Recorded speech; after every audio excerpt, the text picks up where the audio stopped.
Alright, this video I'm talking about double-edged knife fighting. Today I just got a new weapon, a new toy for me. Got it at the mall. Very easy to get. You know, I didn't need any special license or anything. Just purchased it. It wasn't even that expensive. But here it is right here. So you got this side. Flip it over. Now you got the other side. It's double-edged. Extremely deadly. I can hurt a person from here, I can hurt it from here, and there's just so many different techniques that you could do with this one weapon. Very easy to carry, very concealable, you know, very lightweight. This is one of the most practical, efficient weapons for street combat, and this is an example of the reality of street survival. You know, and anybody could get one of these. And when you learn how to fight with one of these, you become extremely lethal. The only thing that becomes more lethal than you is maybe somebody that has a gun. You know, but next to the gun, this is one of the most effective weapons out there in street survival. And this is just an example of the difference of martial art training and what I do compared to like combat sport. You know, with the gloves, the arm bars, the chokes, whatever. The ground fighting, MMA, boxing, kickboxing, Muay Thai, wrestling, WrestleMania, football. Lump them all together in one category. It's very different than what I'm showing right here. Okay, you got one person, when he introduces one of these into a fight, it changes the dynamics drastically. This is not something where you're going to be going for 12 rounds, 3 minutes each round, advertisements in between, mouth guards, gloves, referees. I mean, this is life and death. One good stab in the eye, in the throat, or just even slashing a person's finger, slashing his arm, stabbing him in the chest. This is extremely deadly training right here. And this is the reality of it. You know, you think that, hey, you know, when you're out there in the streets, somebody's getting angry at you, you think that it's automatically going to be a fair fist fight or a fair fight. You know, that's not necessarily the case. You don't know who's carrying one of these. You try to take somebody down to the ground and wrestle them for an arm bar. You don't know if they got a gun. You don't know if they got a knife. You don't know what's going to happen. So these are the type of things that we need to prepare to survive against, and also to implement if necessary. You know, because there might be a situation where your life is at risk, where somebody, you know, gets in a confrontation with you and all of a sudden he pulls out a knife, and then what you gotta do, you gotta respond. You know, you either gotta pull out your weapon or you gotta know what to do with that situation, to handle that situation. You know, and as I stated, there's no laws out there that prevent people from purchasing knives. There's laws out there preventing people from purchasing guns, but there are no laws out there preventing people from purchasing knives. So this is a very real threat out there. You know, and once again, this is not combat sport.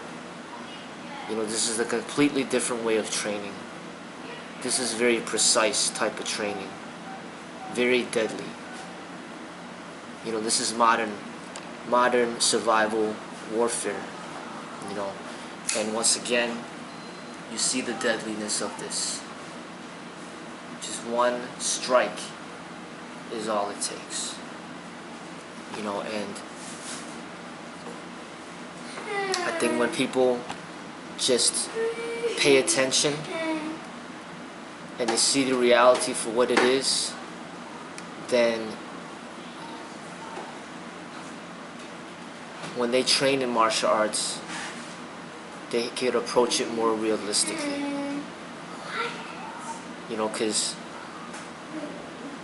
survival training, this is not Teenage Mutant Ninja Turtles, this is not Power Rangers, this is not for children. This is the real stuff. Just like the firearms is the real thing. If you mishandle the firearms, you could end up in jail for the rest of your life. You could kill yourself, you could kill your family member, you could get in some serious trouble.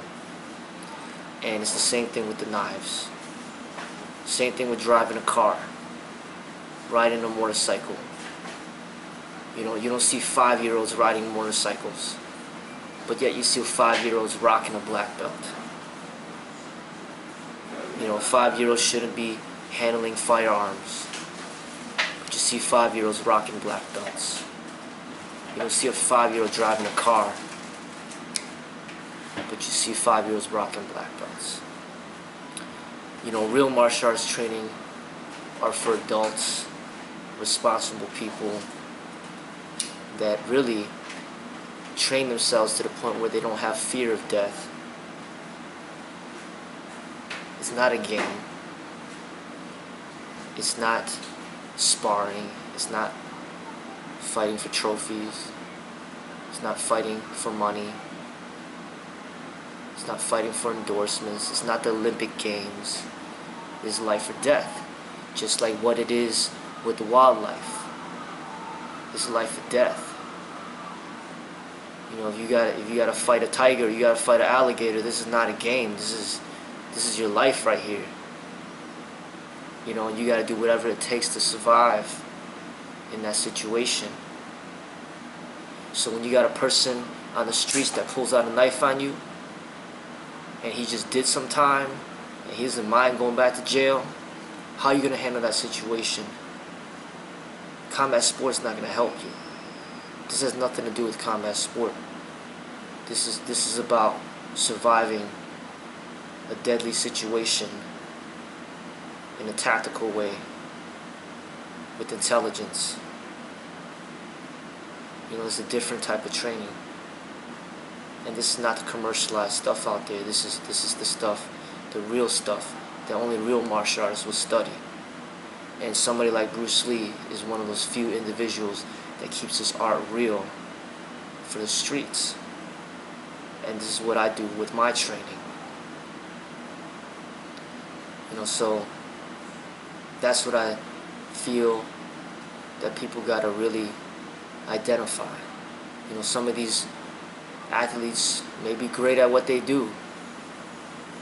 You know, these gymnasts, these track runners, these football players, these boxers, okay, they're great at what they do. But that's not survival training. It's different. And the police officers deal with this stuff. If you pull one of these knives out on a police officer, be ready to get shot and killed, because that's how serious they take it. If you see a video out there, there's actually a video with Danny Insano showing that when you are an officer, you need at least 21 feet in order to draw your gun and shoot the individual that's coming at you with a knife.